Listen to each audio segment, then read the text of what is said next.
तो देखो हम पढ़ रहे हैं कॉम्बिनेशन ऑफ इलेक्ट्रिक सेल को कंबाइन कर रहे हैं ना, और उनसे फाइंड कर रहे हैं करंट कितना निकलेगा रिजल्टेंट।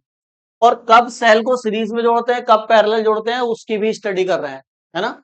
तो मान लो अगर हमने सेल को ऐसे जोड़ा सीरीज में, जैसे कल हमने जोड़ा था, ये एन सेल जोड़ दिए हमने सीरीज में, और ये एन सेल कनेक्ट कर दिए हैं इस एक्सटर्नल रेजिस्टेंस कैपिटल आर से। तो ये सारे के सारे सेल इस रेजिस्टेंस को क्या दे रहे होंगे, करंट दे रहे होंगे। तो ये करंट यहां से इसमें फ्लो होगा।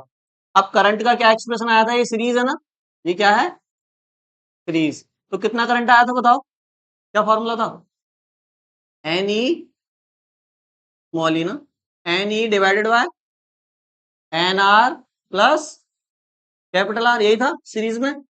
अच्छा ई क्या है यहाँ पर, ईएमएफ, यानी हर सेल का ईएमएफ जब आपने स्मॉल ई लिया है और इंटरनल रेजिस्टेंस कितना लिया है, स्मॉल आर, तब इनको ऐड करके जो करंट का एक्सप्रेशन आया था वो ये था। इसके बाद फिर केस बने थे। केस वन क्या था, कि हम अगर मान लेते हैं कि जो इंटरनल रेजिस्टेंस है वो क्या है, छोटा है किससे, आर से। इंटरनल रेजिस्टेंस, सॉरी पहला केस ये नहीं था ना, पहले केस में हमने ऐसे लिया था, इंटरनल रेजिस्टेंस बड़ा है किससे, कैपिटल आर से। तो जो बड़ा है वो तो रह जाता है, और जो छोटी वैल्यू है वो हट जाती है, क्योंकि फिजिक्स में जब बड़ी वैल्यू को बहुत ही छोटी वैल्यू में ऐड करते हैं तो कोई भी फर्क नहीं पड़ता है। तो आर को हटा देते हैं, तो करंट कितना आएगा फिर, N E divided by N R, N से N cancel, E by R. यानी अगर इंटरनल रेजिस्टेंस सेल का ज्यादा है और बाहर वाला एक्सटर्नल रेजिस्टेंस कम है, तो आपको सीरीज में जोड़ने से कोई भी फायदा नहीं मिलेगा, कोई भी एक्स्ट्रा करंट नहीं मिलेगा। उतना ही करंट मिल रहा है जितना कि एक सेल दे सकता है, तो बाकी सेल को लगाने का कोई भी बेनिफिट नहीं हुआ। तो फिर हमने आपको बताया था इसका यूज हम तब करेंगे, सीरीज में हम सेल को तब जोड़ेंगे जब क्या होगा, जो इंटरनल रेजिस्टेंस है वो कम होगा किसके कंपैरिजन में, कैपिटल आर के। दैट इज यहां पर कोई भी हाई रेजिस्टेंस वाली चीज अगर लगाओगे तब सेल को किस में जोड़ोगे, सीरीज में जोड़ोगे। तो देखो इसको जब रखोगे ना तो एनआर हट जाएगा, यहां से एनआर हट जाएगा तो एन ई बाय आर आएगा। तो देखो एन टाइम्स करंट मिला, कितने टाइम्स करंट मिला, एन टाइम्स, यानी एन गुना करंट मिला। एन गुना का मतलब दो सेल लगाए हैं तो दो गुना करंट, तीन सेल तो तीन गुना करंट, चार सेल तो चार गुना करंट। तो यही तो चीज चाहिए ना हमें, कि हम जितने सेल लगाएं उतने ही गुना हमें क्या मिले, करंट मिले। ऐसा तो नहीं होना चाहिए ना कि सेल हमने 10 लगा दी करंट तो एक ही के बराबर मिल रहा है, तो वो इस केस में होगा। बात समझ में आ रही है। तो ये था सीरीज कॉम्बिनेशन। इसके बाद हमने क्या पढ़ा था, पैरेलल। अच्छा मैंने इसका ये भी बताया था कि अगर मान लो सेल सेम नहीं है, आइडेंटिकल नहीं है, जैसे यहाँ E1 सेल है, यहाँ E2 सेल है, उसका R1 रेजिस्टेंस, उसका R2 रेजिस्टेंस, तो यही वाला फॉर्मूला कन्वर्ट हो जाता है। E1 plus E2 plus E3 ऐसे ऊपर लिख देते हैं, नीचे R1 plus R2 plus R3 ऐसे ही लिख देते हैं, और प्लस कैपिटल R तो एक ही रहेगा, सिंगल सिंगल है ना यहाँ पे, ठीक है। अब ये ही सारा हमने काम किसमें किया था, पैरेलल में। तो पैरेलल में बताओ क्या फॉर्मूला आया था, पैरेलल में क्या आया था,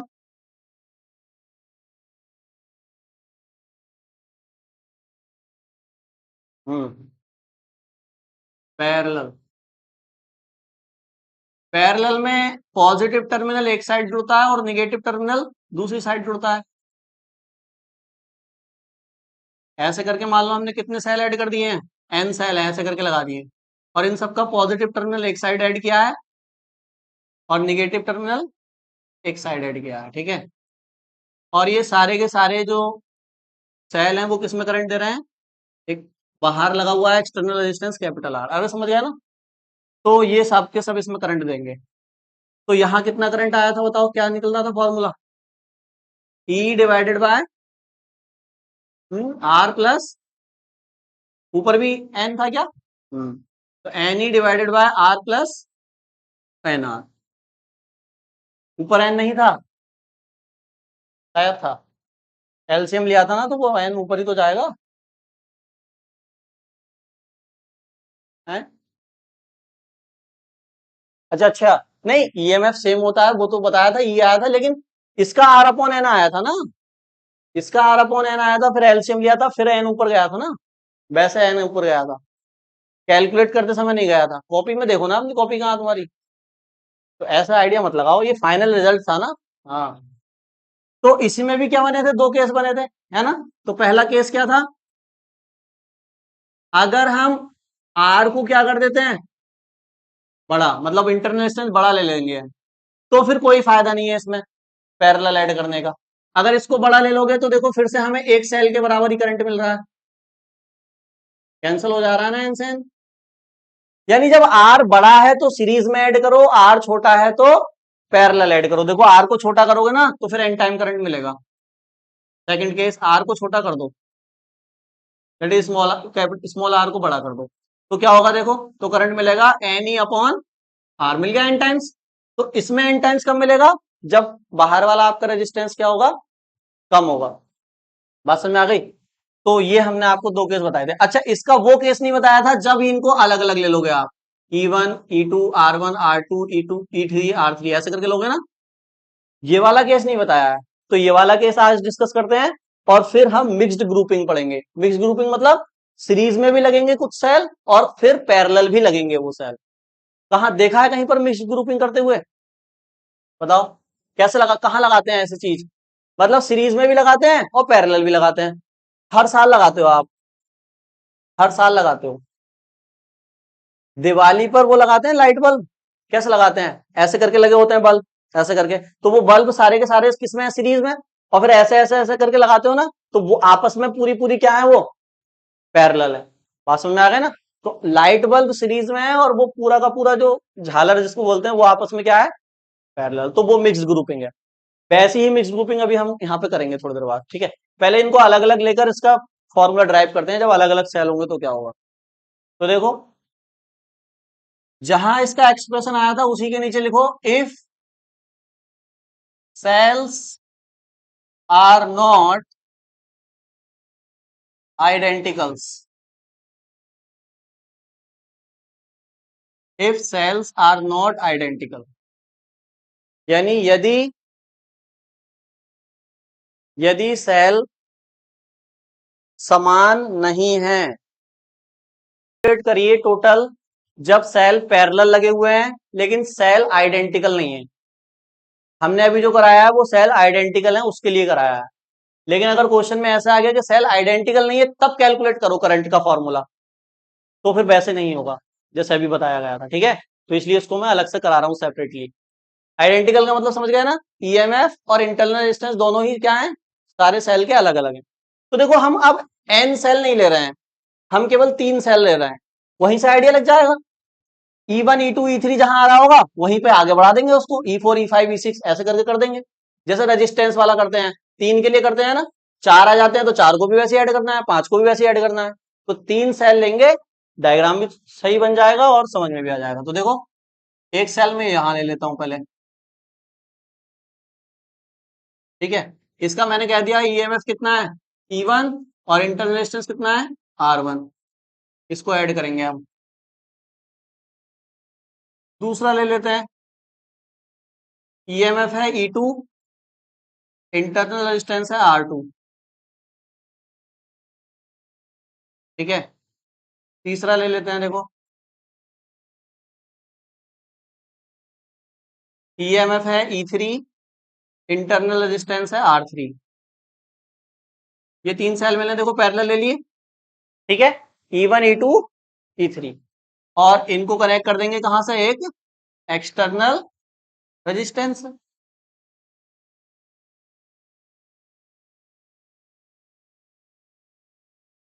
ठीक है। इसको क्या कह दिया मैंने, कैपिटल आर। समझो पहले बोर्ड पर, बनाने के लिए टाइम दिया जाएगा, है ना। ये E1 जो सेल है वो करंट दे रहा होगा कितना, I1 मान लेते हैं, कितना करंट देगा, I1। E2 सेल कितना करंट दे रहा होगा, I2 मान लेते हैं। क्या करंट सेम देंगे या अलग अलग देंगे, अब ये बताओ जरा। अलग अलग देंगे ना, क्योंकि सेल आपने क्या लगाए हैं, अलग अलग लगाए हैं, एक 10 है, 15 एक 20 है, तो सेल करंट का जो वोल्टेज पे डिपेंड करेगा ना, तो अलग अलग करंट मिलेगा। और I1 I2 I3 तीनों इस जंक्शन पे आकर मिल रहे हैं, देखो यहां मिल रहे हैं। तो इस वायर में इन तीनों का टोटल करंट होगा, उसको मैं क्या मान लेता हूं, क्या मान लेता हूं, आई। दैट इज मैं कह सकता हूं कि जो आई है ना वो किसके इक्वल है, बताओ, I1 plus I2 plus I3 के इक्वल है। ये किरचॉफ का पहला नियम है, किरचॉफ फर्स्ट लॉ, है ना। मतलब जो जंक्शन पर आने वाला टोटल इनकमिंग करंट और आउटगोइंग करंट बराबर होते हैं, ये किरचॉफ फर्स्ट लॉ है। ये हमने लगा दिया यहाँ पर, पता भी नहीं चला आपको। लेकिन अभी मैं उस तरीके से बता नहीं रहा हूँ, पहले किरचॉफ लॉ पढ़ाऊंगा ना, तब इन चीजों को ज्यादा डिटेल में बताऊंगा, ठीक है। तो समझ गए ना, आई करंट आया। ये आई करंट यहां से जाएगा किसमें बताओ, रेजिस्टेंस में, और यहां से होता हुआ ये फिर से इस जंक्शन पर आने के बाद फिर से ये तीन पार्ट में डिवाइड हो जाएगा। यहां से I1 निकला था तो एंटर भी कितना करेगा, I1। यहां से I2 निकला था तो एंटर कितना करेगा, I2। और यहां से I3। बैटरी से जितना करंट निकलता है उतना ही वापस आता है, ठीक है। तो ये डायग्राम को समझ में आया कैसे बना, ये चीज समझ में आई कैसे लिखी हमने, ठीक। अब हमको निकालना है इसका क्या, टोटल करंट। तो पहले इस डायग्राम को बनाओ और लिखो।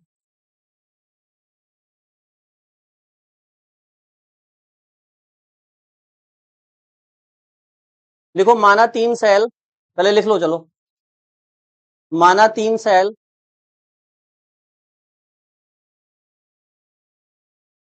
E1, E2 तथा E3, E1, E2, E3, E1, E2, E3 क्या है, इनके विद्युत वाहक बल है ना, वो बताने की जरूरत नहीं है। E1, E2, E3 समांतर क्रम में जुड़े हैं, समांतर क्रम में जुड़े हैं, जिनके आंतरिक प्रतिरोध,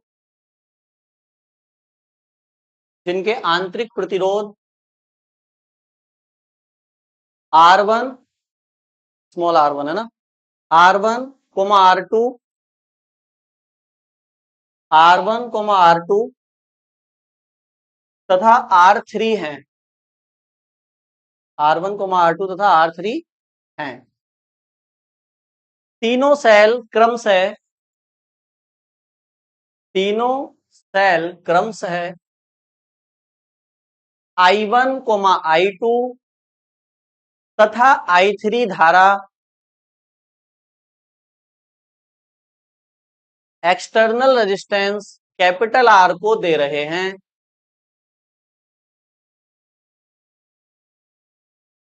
एक्सटर्नल रेजिस्टेंस कैपिटल R को दे रहे हैं, तब तब ये डायग्राम बना लो भैया और ये लिख लो, जो टोटल करंट होगा वो किसके इक्वल होगा, पहले सेल का करंट प्लस दूसरे सेल का करंट प्लस तीसरे सेल का करंट। नोट करो जरा जल्दी।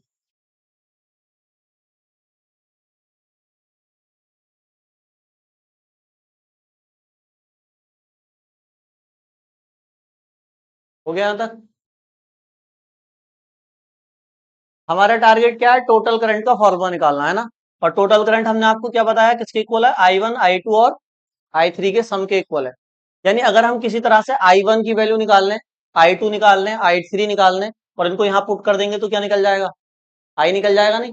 अरे समझ गए, यानी I1, I2, I3 आप कैलकुलेट कर लो, उसको यहाँ पुट कर देना, I का फॉर्मूला आपके पास आ जाएगा, है ना। तो मैं इसको इक्वेशन मान के अभी छोड़ देता हूँ, इसका यूज हम कर लेंगे जब हमारे पास I1, I2, I3 होंगे। अब जो बात हम बताने जा रहे हैं उसको बहुत ध्यान से सुनना। अब करंट आपको निकालना है ना हर सेल का, मतलब I1 भी निकालना है, I2 निकालना है, I3 निकालना है। इसके लिए आपको अब यहाँ पे यूज करना पड़ेगा किरचॉफ वोल्टेज लॉ। अब वो पढ़ाया नहीं है तो उसको हम पढ़ाएंगे बहुत डिटेल में, क्योंकि अभी हमें एक्सप्रेशन डिराइव करना है, आगे बढ़ना है, तो अभी हम उसको समझा देते हैं शॉर्टकट में, समझ में आ जाए अच्छी बात है, वरना कल या परसों में उसको बहुत ही डिटेल में लिखवाया भी जाएगा और पढ़ाया भी जाएगा। देखो होता क्या है किरचॉफ लॉ में, तो समझ लो, समझ में आ जाएगा अभी आपके, है ना। यहाँ नोट पॉइंट में समझा देते हैं। किरचॉफ लॉ ये कहता है कि सबसे पहले आप लूप को सेलेक्ट कर लो। लूप मतलब होता है क्लोज्ड सर्किट। यहां पर देखो, जैसे अगर मैं इन दोनों को हटा दूं तो ये पूरा क्या है, एक लूप है ना। फिर ऊपर वाले को हटा दो, नीचे वाले को हटा दो, तो ये जो रेक्टेंगल है ये भी क्या है, एक पूरा लूप है। और फिर ऊपर के दोनों हटा दो तो ये वाला पूरा सर्किट क्या है, एक लूप है। इसके अंदर तीन लूप दिखाई दे रहे हैं हमें, अगर एक एक सेल को कंसिडर किया जाए तो तीन लूप है। तो किरचॉफ लॉ ये कहता है पहले आपको लूप सेलेक्ट कर लेना है। क्या सेलेक्ट कर लेना है? लूप को सेलेक्ट कर लो। जिस लूप में आप किरचॉफ लॉ लगा रहे हो उसको सेलेक्ट करो। लूप वाइज किरचॉफ लॉ लगता है, पूरे सर्किट में एक साथ किरचॉफ लॉ नहीं लगा सकते। एक क्लोज सर्किट सेलेक्ट करोगे फिर लगाओगे। अगर एक से ज्यादा है तो दूसरा सेलेक्ट करो फिर लगाओ, तीसरा सेलेक्ट करो फिर लगाओ। लगाना कैसे देखो समझो। जहां भी पोटेंशियल आपका ड्रॉप होगा, पोटेंशियल ड्रॉप होगा, वहां आपको निगेटिव लेना है। क्या लेना है? निगेटिव। मतलब गिरा है ना पोटेंशियल, कम हुआ ना, ड्रॉप का मतलब कम होना, तो वहां आप कैसा साइन लोगे? Negative sign. और जहां भी आपका पोटेंशियल गेन होगा, पोटेंशियल गेन मतलब बड़ा, तो कैसा साइन लोगे? पॉजिटिव। अब भैया पता कैसे चलेगा कि पोटेंशियल ड्रॉप हुआ है या पोटेंशियल गेन हुआ है? तो देखो जब भी निगेटिव से आप पॉजिटिव टर्मिनल की तरफ जाओगे ना, जैसे मान लो ऐसा समझो ये है, तो ये टर्मिनल कैसा है? निगेटिव होता है। बड़ा वाला कैसा होता है? अब मान लो आप इधर ही जा रहे हो, तो आप निगेटिव से कहां जा रहे हो? पॉजिटिव। दैट इज लो से किधर जा रहे हो? ये लो होगा और ये हाई। तो लो से हाई जा रहे हैं ना, लो से हाई, तो गेन हुआ या ड्रॉप हुआ? कम से ज्यादा जा रहे हैं तो गेन हुआ ना। तो गेन हुआ, इस केस में आप कहोगे भैया पोटेंशियल क्या हो गया? गेन हो गया। तो साइन कैसे लिया जाएगा? पॉजिटिव। बात समझ में आ रही है? अगर इसका उल्टा कर दो, मान लो पॉजिटिव से किधर जा रहे हो? निगेटिव। हाई से किधर जा रहे हो? लो। तो हाई से अगर लो जाओगे, हाई से अगर लो जाओगे तो फिर बताओ पोटेंशियल क्या होगा? ड्रॉप होगा, पीडी। तो आपको साइन कैसा लेना है? निगेटिव लेना है। बात समझ में आ गई? प्लस से माइनस जा रहे हैं तो हाई से लो जा रहे हैं, हाई से लो मतलब पोटेंशियल ड्रॉप, साइन कैसा आएगा? निगेटिव। लो से हाई जा रहे हैं, दैट इज निगेटिव से पॉजिटिव पे जा रहे हैं, तो पोटेंशियल गेन हुआ, दैट इज साइन कैसा आएगा? पॉजिटिव। बात समझ में आ गई? ये बात ध्यान रखनी है। और लूप सेलेक्ट करना है, वो बात ध्यान रखनी है। किरचॉफ लॉ लगा लोगे, अभी के लिए यहां तो लगा ही लोगे, और भी डिटेल में बताऊंगा वो जब किरचॉफ लॉ पढ़ाऊंगा तब बताऊंगा। तो देखो हमें क्या करना है, मान लो पहले I1 निकालना है। तो बताओ I1 के लिए कौन सा लूप सेलेक्ट करूंगा? इन दोनों को माइंड से हटा दो। कैसा आएगा? ये और ऊपर वाला वायर, बस। कौन सा वायर? ऊपर वाला वायर। इन दोनों को समझ लो ये है ही नहीं। तो ये पूरा एक लूप सेलेक्ट हुआ। इसको नाम दे देते हैं, इसका मान लो ए नाम है, ये बी है, ये सी है, ये डी है। तो देखो मैं लूप का नाम क्या दे रहा हूं, तो यहां लिखूंगा बाय के बी एल। केबीएल मतलब समझ गए? Kirchhoff voltage law. Kirchhoff voltage law. तो लूप देखो कौन सा लिया मैंने? ए बी सी डी, E1 और ए। सही है? कैसे देखो, ए बी सी डी, E1 और ए, मतलब ऊपर वाला वायर लिया है बस। ठीक है, इनको भूल जाओ दोनों को। अब लगाओ, इसमें कैसे लगाएंगे? तो यहां से चल रहे हैं, मान लो हम इस वाली डायरेक्शन में चल रहे हैं, तो देखो ये वाला टर्मिनल इसका कैसा है और ये वाला टर्मिनल। तो यहां से आओ, यहां से आओ, ये वाला पॉइंट क्या होगा? ये पॉजिटिव है ना, तो ये क्या होगा? और ये वाला पॉइंट, अरे सही है। फिर आगे बढ़ो, आगे बढ़ो, इसका ये वाला पॉइंट पहला वाला क्या होगा बताओ? पॉजिटिव है ना पहला, और दूसरा वाला निगेटिव। अरे सही है। ये इन पॉइंट के नाम दीजिए, ये पॉजिटिव टर्मिनल है और ये यहाँ पर पोटेंशियल पॉजिटिव होगा, ये निगेटिव, क्योंकि निगेटिव वाली बैटरी से जुड़ा है और ये पॉजिटिव से जुड़ा है। ठीक है, अब इधर चलो। तो देखो निगेटिव से किधर जा रहे हो? पॉजिटिव। निगेटिव से पॉजिटिव जा रहे हो, दैट इज लो से हाई। पोटेंशियल क्या होगा? गेन। मतलब कैसा आएगा? पॉजिटिव। और पोटेंशियल है कितना यहाँ पर? E1। तो E1 को कैसे लिखोगे आप? पॉजिटिव लिखोगे, या प्लस का साइन है। आगे बढ़ो, इसी लूप में आगे बढ़ते जाना है, बस आगे बढ़े। यहाँ पे कुछ नहीं है पोटेंशियल, यहाँ कुछ नहीं है, यहाँ कुछ नहीं है, यहाँ आ गए। तो यहाँ देखो कौन सा साइन है? पॉजिटिव। यहाँ कैसा है? हाई से किधर जा रहे हो आप? लो। हाई से लो जा रहे हैं तो साइन कैसा लगेगा? बता सकते हो पोटेंशियल कितना है यहाँ पे? कितना पोटेंशियल है ये तो बताओ पहले, तभी तो निगेटिव लगाओगे। यहाँ तो E1 दिख रहा था, यहाँ कितना है? कितना? V की वैल्यू कितनी है? अरे ये रेजिस्टेंस R है ना, इसमें करंट कितना आ रहा है? I। तो ओम का नियम लगाओ ना, V इक्वल टू क्या आ जाएगा? तो यहाँ का पोटेंशियल कितना है? IR। कैसा लिया जाएगा? निगेटिव, क्योंकि हाई से किधर जा रहे हैं? लो। तो E1 माइनस आई और क्या है, समझ गए। जब रेजिस्टेंस होगा तो पोटेंशियल ओम के नियम से निकलेगा, फिर V equal to I R. अगर नहीं भी आ रहा है समझ में तो आगे बहुत डिटेल में आएगा, क्योंकि इसके बाद यही पढ़ना है, बार बार यही पढ़ना है, इसी के क्वेश्चन करने हैं।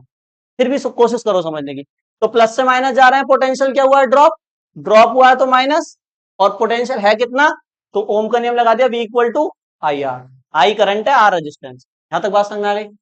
फिर आगे बढ़ो, यहाँ पे वायर है, वायर है, वायर है, ऊपर बढ़ो, वायर वायर, ये रेजिस्टेंस है, ये रेजिस्टेंस है। तो कहां से किधर जा रहे हो, देखो पॉजिटिव से, पॉजिटिव से निगेटिव, दैट इज हाई से फिर से कहां जा रहे हो, लो। पोटेंशियल ड्रॉप, माइनस का साइन। यहां पे पोटेंशियल है कितना, R1 तो रेजिस्टेंस है। पोटेंशियल कितना है, करंट से इंटू कराओ। करंट कितना है इसमें वायर में, I1 करंट है, आई मत कर देना, कितना करंट है, तो I1 into R1, that is minus, अरे अरे चल जा,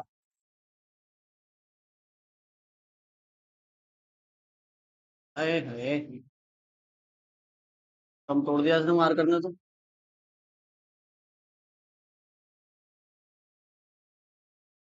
माइनस I1 R1, समझ लो, लिख दिया, अभी थोड़ी देर बाद लिख जाएगा, है ना। ग्लिच आ गया हमारे डिजिटल बोर्ड में थोड़ा सा।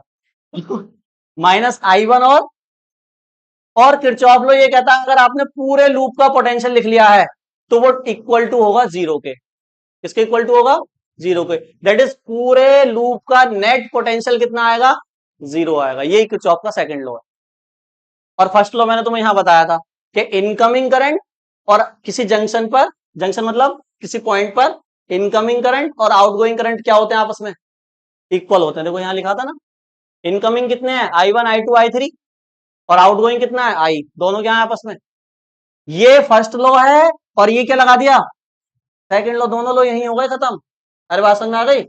इनको और डिटेल में बताऊंगा, अभी मैं यहाँ पे लिख देता हूँ, जरा इसको नोट कर लो जरा, मैं इंक डाल के इसको लिख देता हूँ। तो यहाँ हम क्या लिखने वाले थे, बताओ जरा क्या आएगा, माइनस I1 और, अरे ठीक है भैया, I1 R1, और ये नेट पोटेंशियल होगा कितना, जीरो। अब देखो एक बात और समझ लो, हम ऐसे चले थे ना लूप में, तो ये कौन सी डायरेक्शन में चले थे हम, इस डायरेक्शन को क्या बोलते हैं, हम ऐसे चले थे। ये कौन सी डायरेक्शन है, क्लॉकवाइज एंटी क्लॉकवाइज, मतलब घड़ी की दिशा में चल रहे हैं या घड़ी की उल्टी दिशा में, उल्टी दिशा है ना, तो हम एंटी क्लॉकवाइज चले हैं। कैसे चले हैं, तो भैया ये भी क्या पता करना पड़ेगा कि चलना कैसा है, बिल्कुल पता नहीं करना। अगर कोई स्टूडेंट ऐसे भी चलता ना, ऐसे करके, जैसे ऐसे एंटी मतलब क्लॉकवाइज, मतलब कोई मान लो ऐसे चलता, ये कौन सी दिशा है, क्लॉकवाइज, ये घड़ी की दिशा है ना, इसको क्लॉकवाइज कहेंगे। ये उल्टी दिशा है तो एंटी क्लॉकवाइज।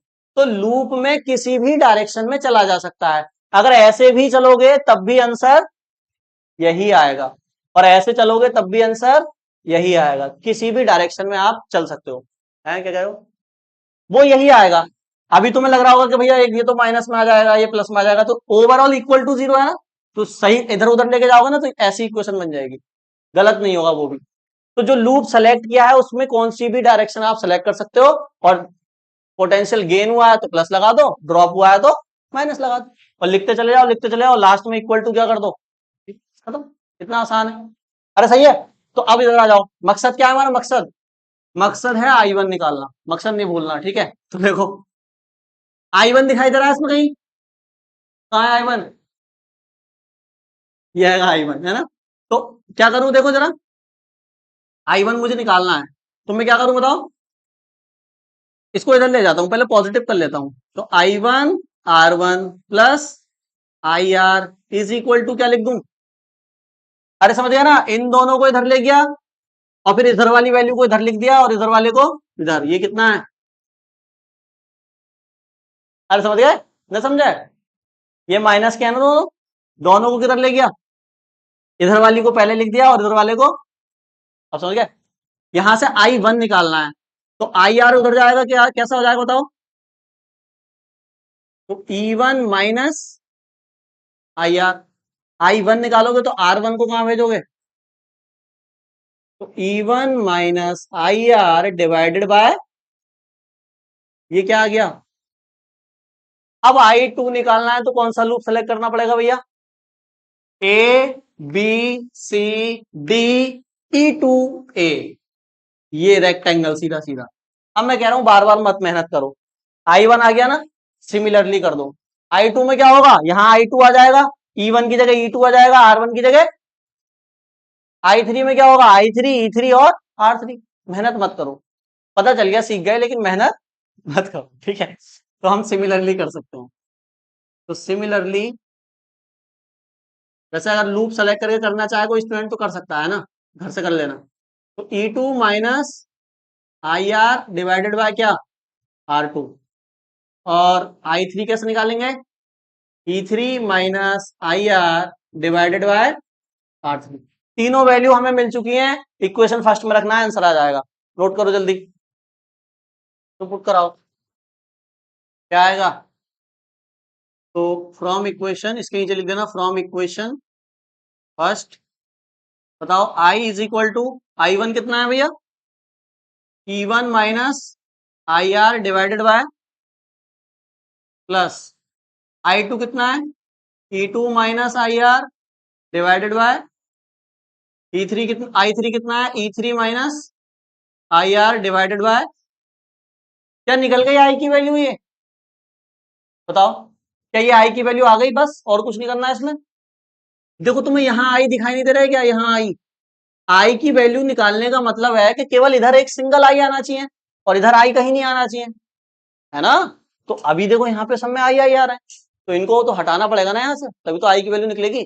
इनको हटाने के लिए देखो क्या करूंगा मैं, इस आर वन को सेपरेट कर दो, तो ई वन और आर वन, और इसके नीचे भी आ जाएगा आर वन। ऐसे आर टू को सेपरेट करोगे तो ई टू और आर टू, इसके नीचे भी आएगा आर टू, ई थ्री और आर थ्री। तो E one R one E two R two पहले लिख दूं क्या, अरे समझ गए। देखो इसको सेपरेट करोगे दोनों के साथ जाएगा, इसको सेपरेट करोगे दोनों के साथ, इसको सेपरेट करोगे दोनों के साथ। मैंने E one R two E three R three पहले लिख दिया।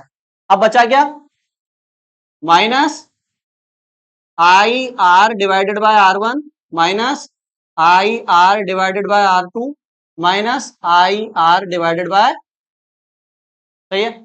इन तीनों में क्या कॉमन है बताओ जरा, क्या कॉमन है,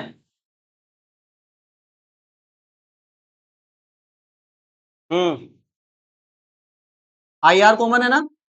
तो E one R one plus E two plus, यहां से मैंने माइनस का आई आर क्या ले लिया, कॉमन। तो अंदर ब्रैकेट में क्या बचा भैया, one upon R one, minus का लिया है तो ये क्या हो जाएगा, one upon R two plus one upon, अरे ठीक है। अब इस पूरी टर्म को आप उठाकर कहां ले आओ, इधर ले आओ। तो ये देखो आई प्लस आई आर, और ब्रैकेट में क्या है, one upon R one plus one upon R two plus one upon, और इधर क्या है बताओ, E one upon R one, E two upon और ई थ्री अपॉन, अरे समझ गए। इधर भी आई है और इधर भी, आई को क्या ले लो, कॉमन। तो क्या बचेगा, इधर क्या बचेगा बताओ, वन प्लस इधर क्या बचेगा, आर, ब्रैकेट में one upon R one upon R two, one upon, equal to में क्या है, अच्छा इस पर अब वैसा वाला ब्रैकेट लगा दो, और ये बड़ा वाला ब्रैकेट ऐसे करो, ठीक है। इधर क्या है, E one R one E two R two E three, बस। अब यहां से आई की वैल्यू निकालोगे तो ये पूरी टर्म मल्टीप्लाई में है, ये पूरी टर्म कहां जाएगी, इसके डिवाइड में। तो इधर लिख देते हैं ऊपर, है ना फॉर्मूला, बस अब लास्ट फॉर्मूला ही लिखना है। तो अब आएगा आई का, आई की वैल्यू क्या आएगी, देखो ये पूरी टर्म इसके डिवाइड में जाएगी, है ना। तो ऊपर क्या आएगा, one E two R two E three R three, और डिवाइड में कौन आएगा, ये पूरा। तो ये पूरा क्या है देखो, वन प्लस आर, ब्रैकेट में one upon R one upon R two one upon R three, ये होगा करंट का फॉर्मूला। अब देखो करंट आई केवल इधर ही है, बाकी कहीं भी नहीं है, समझ गए। तो ये नहीं था आंसर, इसको थोड़ा सा हमने सॉल्व किया तो ये फाइनल आंसर। नोट करो जल्दी।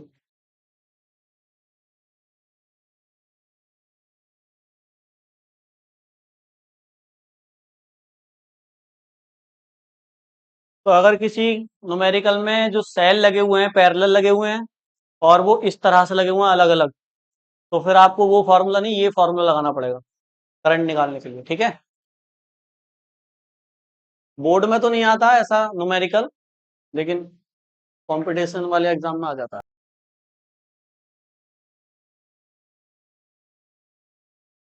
अगर इसी को एन सेल के लिए बना सकते हैं अब हम, देखो E1 R1 E2 R2 E3 R3 plus dash dash dash E4 R4 E5 R5 आगे तक। और नीचे कौन चलेगा बताओ, ये दोनों तो सेम रहेंगे, 1/R1 1/R2 1/R3, अगर चार है तो 1/R4 1/R5।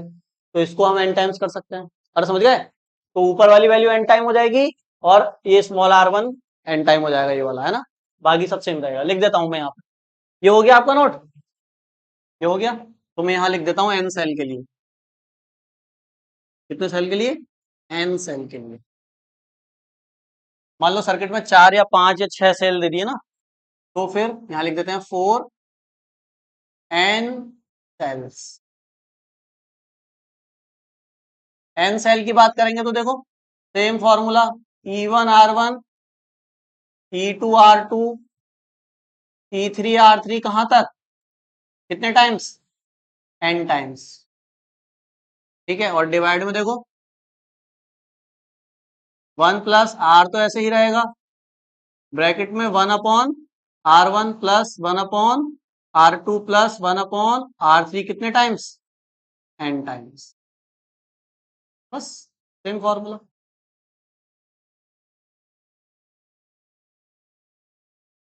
n टाइम्स के लिए लगा देंगे।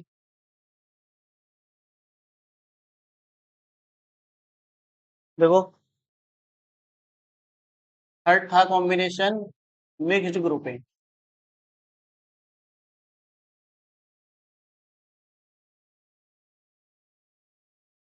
दैट इज मिश्रित क्रम, मिश्रित क्रम। इसमें कैसा होगा, देखो जैसे हम अभी पैरेलल वाला डायग्राम बनाया था ना, वही बनेगा। अभी हम एक वायर में ऊपर कितने सेल जोड़ रहे थे, एक, लेकिन अब हम एक ही वायर में कितने जोड़ेंगे, एन सेल। एक वायर में एन सेल, दूसरे वायर में भी एन सेल, तीसरे वायर में भी एन सेल, और ऐसे करके कितने वायर लगेंगे, वो भी एन वायर लगेंगे, समझ गए। तो ऐसे भी एन और ऐसे भी एन, रो जो बनेंगी, रो कॉलम तो पढ़ लिया होगा ना मैट्रिक्स में, हाँ। तो रो जो है वो, रो में जो सेल है वो कितने हैं, एन, और रो कितनी है, वो भी एन। तो दोनों को एन एन ना कहकर एक को एन कह देंगे और एक को एम। एन रो, सॉरी एन रो में, सॉरी रो में एन सेल, और रो कितनी, एम रो, एम रो, और एक रो में एन सेल। बात समझ में आ गई, ठीक। तो ऐसा डायग्राम आपको बनाना है, तो देखो कैसे बनेगा। ये एक सेल लगाया मैंने, ये दूसरा सेल, ये तीसरा सेल, ऐसे कितने सेल लग रहे हैं इसमें, एन, एन टाइम्स। ये एक रो बनाई है, कितनी रो बनाई है, इसको रो बोलते हैं ना ऐसे वाले को, इसको कॉलम बोलते हैं ना, हाँ।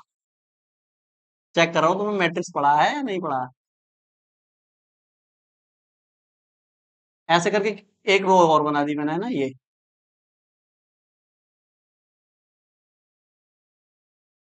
और इसमें भी कितने सेल, एन सेल, ठीक है। अब मैं बताता ही रहूं, क्या समझ गए ना तुम। ऐसे करके कितनी कितनी रो होंगी ये, एम टाइम्स, कितने टाइम्स, एम टाइम्स, मतलब एम रो है, ठीक। और हर रो में एन सेल, तो लास्ट वाली को बना देते हैं बस। अच्छा ये सेल जो हमने लिए हैं ये आइडेंटिकल है भैया, ठीक है। कैसे सेल है, आइडेंटिकल सेल है। तो अब ये पैरेलल है ना, तो इसको इस तरह से आपको ऐड करना पड़ेगा, ठीक है। और इधर से भी करो।